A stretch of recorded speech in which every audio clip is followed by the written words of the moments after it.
ఓం సాయిరామ్. శ్రీ సమర్థ సద్గురు సాయినాథ్ మహారాజ్ కి జై.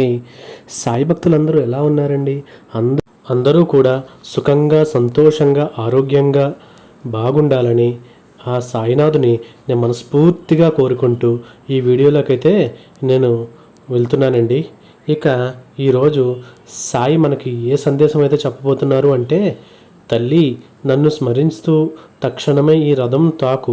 సూర్యభగవానుడు ఒక మహా అద్భుతం జరిపిస్తాడని బాబాగారు ఈరోజైతే ఒక మంచి సందేశాన్ని అయితే తీసుకువచ్చారండి. ప్రతి ఒక్కరికి శుభ ఆదివారం అండి. ఈరోజు ఆదివారం అనగా మన సూర్యభగవానుడి యొక్క రోజు అని చెప్పేసి మనం తెలుసు కదా. మన సూర్యభగవానుని కొలవడం వల్ల మనకి ఆయురారోగ్యాలు అనేది సంపూర్ణంగా మనకు సిద్ధిస్తాయని చెప్పేసి పెద్దలు చెప్తూ ఉంటారు కదా. అలాగే ఆ యొక్క మన కష్టాలు కూడా ఏవైతే ఉన్నాయో అవన్నీ తీర్చడానికి మనకి సాయి అయితే మనకు ఒక సందేశాన్ని అయితే పంపించారు. దీని అంతటిని ఒక చిన్న కథ రూపంలో తెలుసుకుందామా? మరి ఇంకెందుకు ఆలస్యం, కథలోకి వెళ్దాం రండి.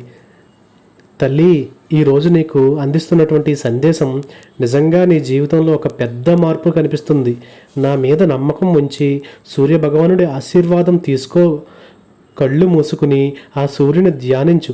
తప్పకుండా నీకు ఒక అద్భుతమైనటువంటిది జరుగుతుంది. నువ్వు ఏదైతే కోరుకుంటున్నావో ఇన్ని రోజులుగా అది తీర్చడానికి సాధ్యపడుతుంది తల్లి.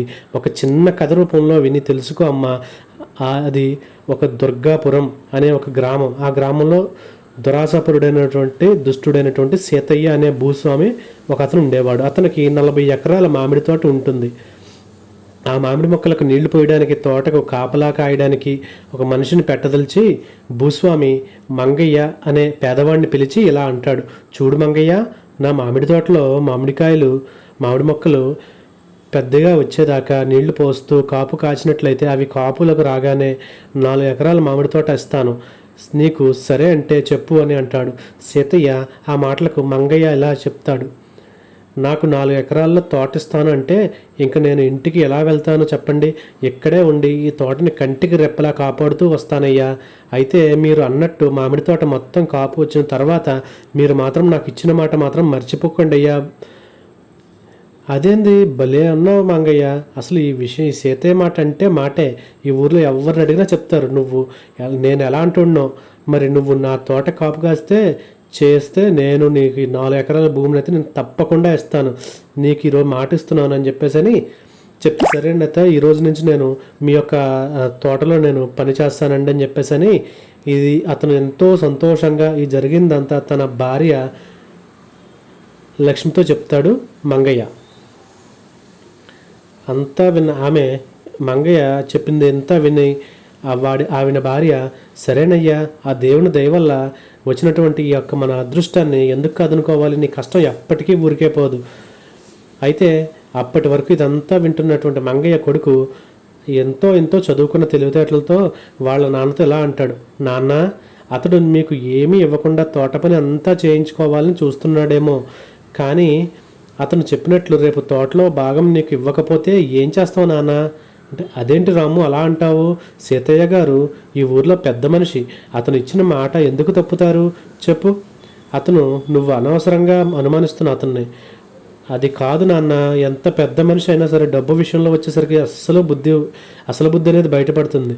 అయినా ఒట్టి నోట మాట పెట్టుకుని నువ్వు ఏం తీసుకోకుండా తోట కాపు ఎలా కాస్తావు నాన్న? తీరా పూర్తిగా కష్టపడ్డావు అంటే ఎంతకీ నీకు ఇస్తానన్న 4 ఎకరాలు ఇవ్వకుండా మాట మారిస్తే అప్పుడు పరిస్థితి ఏంటి నాన్న అని చెప్పేసి కొడుకైతే చెప్తాడు. ఏమీ లేదు నాన్న, ఆ సీతయ్య గారు నీకు ఏదైతే ఇస్తానని చెప్పారో అది ఒక కాగితం మీద అయితే రాసివ్వమను అని చెప్పేసి కొడుకు చెప్తాడు. అయ్యో, ఎంత మాట అన్నావురా, తప్పు. ఒక పెద్ద మనిషిని పట్టుకుని అలా అంటే ఎలారా? అదేం పెద్ద విషయం చెప్పు. ఇప్పుడు నేను వెళ్ళి మీ మాట మీద నాకు నమ్మకం లేదు, అదేదో కాగితం మీద రాసి ఇవ్వండి అని అడగాల? అలా అడగానే అనుకో, అతన్ని అవమానించినట్టే కదా. నేను అలా చేయలేనురా. సరే అయితే నాన్న, నేను చెప్పాను, ఆ తర్వాత నీ ఇష్టం నాన్న. అసలే ఆ సీతయ్య గారు పరమ లోబి అని చెప్పేసి నేను విన్నాను. అదేమి లేదురా, పనులేమి లేనప్పుడు మనకు పనులు కల్పిస్తున్నాడుగా, మరి అతన్ని అవమానించకూడదు కాబట్టే నువ్వు పడిన కష్టానికి నీకు ఇస్తాడా ఇవ్వడా అని చెప్పేసి నేను అడుగుతున్నాను నాన్న అని చెప్పేసి అని కొడుకు చెప్తాడు. సరే అంతా ధైర్య నిర్ణయం అనుకుని మరుసటి రోజు మంగయ్య ఇంటికి వెళ్లకుండా ఆ తోటలోనే చిన్న ఇల్లు వేసుకుని మొక్కలను నీళ్లు పోస్తూ తోట కాపులా కాస్తూ 4 ఏళ్ళు గడిపేశాడు. 4వ ఏడు తోట కాపు కాసింది. చాలా సంతోషంగా మంగయ్య భూస్వామి దగ్గరికి వెళ్ళి ఇలా అంటాడు, అయ్యా మన తోట కాపు విరగగాచింది, వచ్చి చూసుకోండి అయ్యా అని అంటాడు. చాలా సంతోషం. ఆ మాటలు విన్నటువంటి సీతయ్య సరే పద తోటలోకి వెళ్ళి చూద్దామని అంటాడు. వాళ్ళిద్దరూ బయలుదేరి తోట వద్దకు వెళ్తారు. అప్పటికి పూతతో నిండుగా ఉన్నటువంటి ఆ మామిడి చెట్లను చూసి భూస్వామి సీతయ్య తనలో తాను ఇలా అనుకుంటాడు, ఈ మంగయ్య అన్నంత పని చేశాడు. మొత్తానికి ఈసారి నా తోట మొత్తం మామిడి పండ్లతో కలకల్లాడుతూ ఉంది. అబ్బా చూడడానికి ఎంత బాగుంది. కానీ ఇప్పుడు నేను ఇతనికి ఇచ్చిన మాట ప్రకారం నా తోటలో నుండి 4 ఎకరాలు అతనికి ఇవ్వాలా? లేదు, ఇతన్ని వెంటనే ఇక్కడి నుండి పంపించేయాలి అని, తోటలో భాగం ఇవ్వాలని వెంటనే ఇక్కడి నుండి పంపాలి అనుకున్నాడు. దానికి ఒక పథకం అయితే పన్నుతాడు. అయితే ఆ తోటలో చూసి అలాగే ఉండిపోయినటువంటి సీతయ్యను చూసి మంగయ్య ఎలా అంటాడు, చూడండి అయ్యా తోట ఎంత చక్కగా కాపు కాసిందో, ఇప్పుడు మీ తోట మొత్తం పూతతో కళకళలాడిపోతుంది కదా, మరి మీరు అన్నట్లు నాకు ఆ 4 ఎకరాలు ఇప్పించండి అని అంటాడు. నువ్వు ఎంత అమాయకుడివో ఇప్పుడు నాకు అర్థమవుతుంది మంగయ్య, నువ్వు చాలా కష్టపడ్డావు కానీ లాభం లేదయ్యా. చూడు అసలు ఈ చెట్లకు పూత ఎక్కడ వచ్చింది? ఇవన్నీ చూస్తుంటే అంటే ఒట్టి గొడ్డి మూత చెట్లే. నువ్వు వాటికి వచ్చిన చిగురుని చూసి అది మామిడి పూత అని పొరబడుతున్నావయ్యా. అయ్యో లేదయ్యా, ఇది మామిడి పూతేనయ్యా, మీరు సరిగ్గా చూడండి అయ్యా. అంటే ఏంటి, మా తోటలో కాసింది కాపో కాదో నాకు నువ్వు చెప్తేనే కానీ తెలీదా ఏంటి? ఎలా అయినా సరే మంగయ్యను అక్కడి నుంచి తరిమి కొట్టాలని అతనిపై కోపాన్ని ప్రదర్శించాడు సీతయ్య. దీనితో కొంత వెనక్కి తగ్గిన మంగయ్య ఇలా అంటాడు, నేను చెప్పింది ఏంటంటే అది కాదు, ఇది కాదు. ఏది కాదయ్యా? ఇదిగో ఈ చెట్లను చూడు, ఒట్టి గొడ్డి మూత చెట్ల వలె మామిడిపూత కూడా అక్కడక్కడ ఉన్నదంతే. నువ్వు ఎలా అనుకుంటున్నావు? పూత పిండి ఏమీ లేదు. 2 చెట్లను చూపిస్తాడు సీతయ్య. దానితో ఇంకా ఎక్కువ మాట్లాడితే సీతయ్యకు మరింత ఆగ్రహం వస్తుందని గ్రహించినటువంటి మంగయ్య మౌనంగా ఉండిపోతాడు. దాంతో ఇదే సరైన సమయం అనుకుని సీతయ్య ఇలా అంటాడు, సరే మంగయ్య, నాకు ఒకటి అర్థమైంది. నీకు ఇంకా ఇక్కడ ఉండడం ఇష్టం లేదు. సరే అయితే వెళ్ళు. కానీ నీకు ఇచ్చిన మాట ప్రకారం 4 ఎకరాల భూమి తీసుకో, దాన్ని సాగు చేసుకో. నేను మరీ నీ కష్టఫలం ఉంచుకునే అంత దుర్మార్గుడినైతే నేను కాదు, నాతో రా అని చెప్పి అక్కడి నుండి మరొక చోటుకి తీసుకువెళ్ళి తనకున్న భూముల్లో ఎందుకు పనికిరానటువంటి బంజరు భూముల్లో 4 ఎకరాలు చూపించి ఇలా అంటాడు, మంగయ్య ఇదిగో చూడు, ఇది కూడా నా భూమే. ఇక నుండి ఇది నీకే సొంతం. 4 ఎకరాలు నువ్వే సాగు చేసుకుని బ్రతుకు. దీంతో నువ్వు చెప్పినట్లు పనిచేసినా చేయకపోయినా నేను నీకు ఇచ్చిన మాట నెరవేర్చినట్లు అవుతుంది. ఏమంటావు అని అంటాడు సీతయ్య. అయితే 4 ఏళ్ళు అతని దగ్గర పనిచేయించుకుని తీరా మామిడి తోటలో కాపొచ్చే సమయంలో మాట మార్చి తనను మోసం చేసినటువంటి సీతయ్యను చూసి మంగయ్యకు చాలా కోపం వస్తుంది. దీనితో అతడు చాలా ఆవేశంగా సీతయ్యతో ఇలా అంటాడు, అయ్యా మీరు మామిడి తోటలో 4 ఎకరాలు ఇప్పిస్తానని చెప్పేసని ఇలా మోసం చేయడం తప్పు కాదయ్యా, తప్పే కదా, ధర్మం కాదయ్యా. అన్న మాట ప్రకారం నాకు 4 ఎకరాలు మామిడి తోటలు ఇప్పించండి అయ్యా. నాకు ఈ బంజరు భూమి వద్దయ్యా. నేను దీన్ని తీసుకుని ఏం చేసుకుంటానో చెప్పండి అని అంటాడు మంగయ్య. చాలా ఆవేశంగా ఆ మాటలు ఉన్నటువంటి సీతయ్య మంగయ్యతో ఇలా అంటాడు, నువ్వు అన్నది నిజమే, కానీ నేను నీకు 4 ఎకరాలు ఇస్తానన్నది కాబట్టి ఆ 4 ఎకరాల మామిడి తోట ఇస్తాను అని చెప్పలేదు కదా. అది కూడా తోట అంతా కూడా కాపుకి రాలేదు. ఇంకా చెప్పాలంటే నేను నీకు ఏమీ ఇవ్వనవసరం లేదు. నేను ఇంకా మంచివాడిని కనుక నీకు వేరే భూమిని అయితే నేను ఇస్తున్నాను. ఇది తీసుకుంటే తీసుకో, లేదంటే లేదు, ఏమీ గొడవద్దు అస్సలు అని నిఖార్సుగా సీతయ్య చెప్పేసరికి చేసేదేమీ లేక మంగయ్య ఆ 4 ఎకరాల భూమిని తీసుకుని సీతయ్య చేసిన మోసానికి వివరిస్తూ ఇంటికి వెళ్ళి జరిగిందంతా తన భార్య లక్ష్మితో చెప్తాడు. అయితే అదే సమయంలో అక్కడ ఉన్నటువంటి రాము విని ఆ మాటలకు మండిపడతాడు. నాన్న, నేను నీకు ముందే చెప్పాను కదా అక్కడికి వెళ్ళొద్దు, సీతయ్య మోసగాడు అని. నువ్వు నా మాట అసలు వినలేదు కదా. 4 సంవత్సరాలు నీ సమయం మొత్తం కూడా వృధా చేసుకున్నావు. చూడు, అతనికి నేనే బుద్ధి చెప్తాను, నువ్వు అలా చూస్తూ ఉండు అని కోపంగా ఇంటి నుండి బయటికి వెళ్ళిపోతాడు. రాము సీతయ్యకు ఎలాగైనా సరే బుద్ధి చెప్పాలని ఒక ఉపాయం ఆలోచించి తన స్నేహితులైన సీనయ్య, రాజన్న వీళ్ళిద్దరిని పిలిచి తన తండ్రికి సీతయ్య చేసినటువంటి మోసం గురించి చెప్పి వాళ్ళతో ఇలా అంటాడు. సేనన్న, రాజన్న, నేను ఒక సన్యాసి వేషం వేసుకుంటాను. మీరు నాకు శిష్యుల్లాగా మారి ఒక మహిమగల స్వామీజీ ఊరి బయట మర్రి చెట్టు దగ్గర ఉన్నాడు అని చెప్పండి. మిగతాదంతా నేను చూసుకుంటాను అని చెప్పి సేనయ్య, రాజన్నతో కూడా వేషం వేయించి తాను కూడా ఎవరూ గుర్తుపట్టలేనట్టుగా ఒక సన్యాసి వేషం వేసుకుని ఆ ఊరి బయట మర్రి చెట్టు కింద కూర్చుని ఉంటాడు. ఇక వాళ్ళిద్దరూ కూడా రాము చెప్పినట్లుగా ఊళ్ళోకి వెళ్ళి ప్రచారం చేయనారంభించారు. ఈ ప్రచారం విని చాలామంది గ్రామస్తులు పాలు, పళ్ళు ఎన్ని పట్టుకుని ఆ సన్యాసి వద్దకు వస్తారు. అయ్యా, మీరెంతో మహిమగలవారని తెలిసి వచ్చాం. అయ్యా, మీరు మా కష్టాలు తీర్చాలని వేడుకుంటున్నాము. ఆ ఊరి వ్యక్తి కాబట్టే వాళ్ళ యొక్క కష్టనష్టాలన్నీ తెలుసు కాబట్టి వీళ్ళన్నీ మీకు కష్టాలు నాకు తెలుసు దివ్య దృష్టిలో చూస్తున్న వాళ్ళే నటిస్తూ కష్టసుఖాలన్నీ మాట్లాడతాడు. ఇంతలో ఆ సన్యాసి మీకు అందరికీ అంతులేని అందరికీ కూడా గురి కుదిరిందని అర్థమైంది. కానీ లాభం లేకపోయింది, ఎందుకంటే సీతే రాలేదు. దానితో ఒకరోజు రాత్రి ముగ్గురు ఇలా మాట్లాడుకుంటూ ఉంటారు. అందరూ వాళ్ళ కష్టాలు తీర్చుకోవడానికి ఊళ్ళో వాళ్ళందరూ వస్తున్నారు, కానీ సీతయ్య మాత్రం రావట్లేదు. మన పాచిక పారినట్లేదురా రాము. మరి ఇప్పుడు మనం ఏం చేద్దాం? కంగారు పడకండి, దానికి నా దగ్గర ఒక ఉపాయం అయితే ఉంది. ఈరోజు సాయంత్రం గ్రామంలోకి వెళ్ళి గురువుగారు భూమిలో ఉండే నిధి నిక్షేపాల జాడలు చెప్పగలరు అని ప్రచారం అయితే చేసి రండి. ఈ ప్రచారానికి సీతయ్య చెవిలో పడితే చాలు, అతను తప్పకుండా ఇక్కడికి వస్తాడు. సరే అని చెప్పేసి రాము చెప్పిన విధంగా సీనయ్య, రాజన్న ఇద్దరూ కలిసి సీతయ్య ఎక్కడున్నాడో అక్కడ తెలుసుకుని అక్కడికి వెళ్ళి సీతయ్యను వినపడేలాగా అన్నీ మాట్లాడుకుంటారు.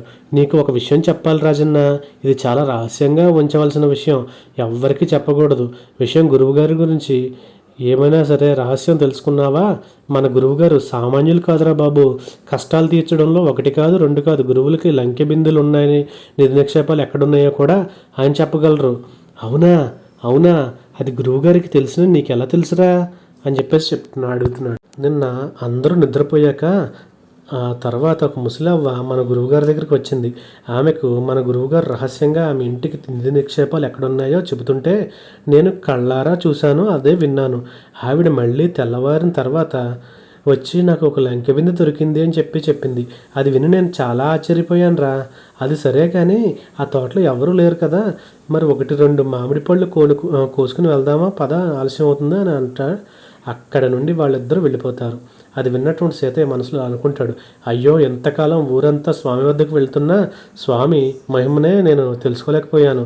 ఇక ఆలస్యం చేయకుండా నేను కూడా ఆ స్వామి వద్దకు వెళ్ళి ఈ రాత్రికే వెళ్ళి అతని అనుగ్రహాన్ని పొంది నేను కూడా నిధి రహస్యం తెలుసుకుంటాను అని అనుకుని ఆ రాత్రి బాగా చీకటి పడిన తర్వాత పాలు, పళ్ళు, ఇతర కానుకలు ఇవన్నీ కూడా తీసుకుని ఎవ్వరూ లేని సమయం చూసి మర్రి చెట్టు దగ్గరికి వెళ్ళి సన్యాసిని దర్శనం చేసుకుని అతడి కాళ్ళ మీద పడి ఇలా అడుగుతాడు సీతయ్య, స్వామి, ఇవి తీసుకుని నన్ను అనుగ్రహించి నాకు నిధులున్న చోటైతే ఒకటైనా చూపించండి. వాటిని మొత్తం నేనే పుణ్యకార్యాలకు మాత్రమే వెచ్చిస్తాను. దయచేసి నాకు ఈ పుణ్యం చేసి పెట్టండి అని వేడుకుంటాడు. ఆ మాటలకు విన్నటువంటి రాము ఇలా అంటాడు, మీరు అనుకుంటున్నట్టు అది అంత సులభమైనది అయితే ఏం కాదండి. ఇలాంటి విషయాలు ఇక్కడ ఎవ్వరూ చెప్పరు. ముందు ఇక్కడ నుండి మీరు వెళ్ళండి మీకు అని అతనికి ఏమీ తెలియనట్టు బెట్టు చేశాడు రాము. అయితే సీతయ్య మాత్రం ఏమాత్రం తగ్గకుండా మళ్ళీ వేడుకుంటున్నాడు, స్వామి, మీరు అలా అనకండి. దయచేసి ఆ నిధి నిక్షేపాలు ఎక్కడ దొరుకుతాయో చెప్పండి, లేకపోతే నేను ఇక్కడి నుంచి కదిలేదే లేదు అని కాళ్ళ వేళ్ళ పడతాడు. అయితే బలవంతంగా రాముని ఒప్పిస్తాడు సీతయ్య. ఇక ఇదే అదునుగా భావించి రాము ఇలా అంటాడు, సరే, మీకు ఆ నిధులు చూపిస్తాను, నా వెంట రండి అని సీతయ్యను వెంటబెట్టుకుని పొలాల మీదకు బయలుదేరతారు. అలా మంగయ్య భూస్వామి ఇచ్చినటువంటి బంజరు భూమి దగ్గరకు చేరుకోగానే సన్యాసి రూపంలో ఉన్నటువంటి రాము ఆ భూమిలో ఒక చోట పెద్ద గిరిగీసి ఇలా అంటాడు, ఇదిగో, ఇక్కడ నిలువ లోతు తవ్వితే అంతులేని బంగారం అయితే నీకు దొరుకుతుంది. నేను తెల్లవారితోనే కాశీకి వెళ్ళిపోతున్నాను. మళ్ళీ ఇటుగా వచ్చేలోపు ఈ నిధితో మీరు ఒక శివాలయం కట్టించాలి అని చెప్పి సీతయ్యను పంపేసి తన శిష్యులతో సహా అప్పుడే అక్కడి నుండి వెళ్ళిపోతాడు రాము. ఇక సీతయ్య తెల్లవారగానే మంగయ్యను పిలిచి ఇలా అంటాడు. మంగయ్య, నేను ఎంతో ఆలోచించిన తర్వాత ఒక నిర్ణయానికైతే వచ్చానయ్యా. నేను నీకు ఇచ్చినటువంటి ఆ 4 ఎకరాలు తిరిగి నాకు ఇచ్చేసాయి. ఎందుకంటే నువ్వు చాలా ముసలివాడివి కదా, ఆ భూమిని నువ్వు ఏ వయసులో ఎలా సాగు చేసుకోగలవు? నువ్వు అడిగినట్లుగానే మామిడి తోటలో నుండి 4 ఎకరాలు అయితే నేను రాసిస్తాను, తీసుకో అంటాడు సీతయ్య. ఆ మాటలు విన్నటువంటి మంగయ్య ఇదేదో కొత్త మోసం అనుకుని మంగయ్య తల అడ్డంగా ఊపి, వద్దు లేండి బాబు, నాకు ఇచ్చిన 4 ఎకరాల్లో బేబుడు భూమే చాలు. మీరు నాకు 40 ఎకరాలు మామిడి తోట ఇచ్చినా కానీ నాకు వద్దు, దాన్ని మీరే ఉంచుకోండి అని అంటాడు. మంగయ్య అన్న మాటలకు సీతయ్య లోపల మదన పడిపోతూ మంగయ్యతో బేరానికి దిగి 10 లక్షల మామిడి తోట ఇస్తానంటూ మంగయ్య అంటాడు. అయితే మంగయ్య దానికి ఒప్పుకోక దాన్ని 20 ఎకరాలు చేస్తాడు. చివరికి మంగయ్య దాని దగ్గర 4 ఎకరాల బీడు భూమి కోసం 40 ఎకరాల మామిడి తోటను ఇచ్చేస్తున్నాడు ఏంటి అని మంగయ్య దిగి వచ్చి, సరే బాబు అయితే, కానీ ఒక షరతు, మామిడి తోట మొత్తం నాకు ఇప్పుడే రాసి ఇవ్వాలి, అప్పుడే నా బంజరు భూమి ఇస్తాను. దీంతో మంగయ్యను ఎలాగైనా సరే ఒప్పించి ఆ బీడు భూమిలో ఉన్న నిధిని ఎలాగైనా సొంతం చేసుకోవాలనుకుని ఎంతైనా సరే ఇచ్చి ఆ బీడు భూమిని దక్కించుకోవాలని సిద్ధపడతాడు. అయితే నువ్వు అడిగినట్లే 40 ఎకరాల మామిడి తోటకి నీకు రాసిచ్చేస్తాను అని వెంటనే తన పేరు మీద ఉన్నటువంటి 40 ఎకరాల మామిడి తోటను రాసి మన మంగయ్యకు రాసిచ్చేస్తాడు. దాంతో మంగయ్య తనకున్న 4 ఎకరాల భూమిని సీతయ్యకు ఇచ్చేసి ఇంటికి వెళ్ళిపోతాడు. ఇక సీతయ్య అయితే ఆ బంగారు నిధి కోసం కళ్ళ కంటూ సన్యాసి గిరిగీసిన చోట తవ్వడం ప్రారంభిస్తాడు. ఎంత లోతు తవ్వినా అక్కడ బంగారం అనేది ఏమీ దొరకదు. దానితో లబోదిబోమని ఏడుపు మొదలెడతాడు సీతయ్య. ఆ సన్యాసి మాటలు విని, ఎందుకు పనికిరాని ఆ భూమిని, నా 40 ఎకరాల మామిడి తోటను పోగొట్టుకున్నానే, ఇప్పుడు నేనేం చెయ్యాలరా భగవంతుడా అని గుండెలు బాదుకుంటూ అక్కడ నుండి వెళ్ళిపోతాడు. ఆ విధంగా తనకు తగినటువంటి గుణపాఠం చెప్పి తన తండ్రి పడిన కష్టానికి తగిన ప్రతిఫలం కూడా ఇప్పించి, ఎవరు తీసిన గోతులో వాళ్లే పడతారు అనే దానికి ఈ యొక్క కథే నిదర్శనం అని చెప్పాలి. ఈరోజు బాబాగారు అందించినటువంటి ఇంత గొప్పదైనటువంటి సందేశం, మన జీవితంలో ఎలాంటి కష్టం వచ్చినా సరే ఎదురు తిరిగి పోరాడలే, కానీ ఒకరి కష్టాన్ని మనం దోచుకుని సుఖంగా బతకాలి అనే ప్రయత్నం అయితే చెయ్యొద్దు. మనం కష్టం మనదే, ఇతరుల కష్టం ఇతరులదే. వారి కష్టానికి తగినటువంటి ప్రతిఫలం వారే అనుభవించాలి. కాబట్టి ఈరోజు బాబాగారు అందించినటువంటి ఇంత గొప్ప సందేశాన్ని ఎవరైతే బాబాగారి మీద నమ్మకంతో సూర్య భగవంతుని ఎవరైతే తాకారో ఈరోజు ఆ యొక్క సూర్యభగవానుడి యొక్క అనుగ్రహం అందరికీ కలగాలని మనస్ఫూర్తిగా నేను కోరుకుంటున్నాను. అలాగే మీ జీవితంలో కూడా మీ కష్టానికి తగ్గ ఫలితం భగవంతుడు ఎప్పుడో రాసిపెట్టే ఉంటాడు అని చెప్పడానికి ఈ కథ అనేది బాబాగారు మనకు అందించారండి. నచ్చిన వాళ్ళందరూ కూడా శ్రద్ధ సబూరి అని అయితే కామెంట్ అయితే చేయండి. అలాగే ఈ వీడియో మీ అందరికీ చాలా మంచిగా నచ్చిందని నేను అనుకుంటున్నాను. మరలా రేపటి సాయి యొక్క వేరొక మంచి అద్భుతమైన సందేశంతో మళ్ళీ కలుస్తాను. సర్వే జనా సుఖినో భవంతు. ఓం Sairam. Thank you for watching.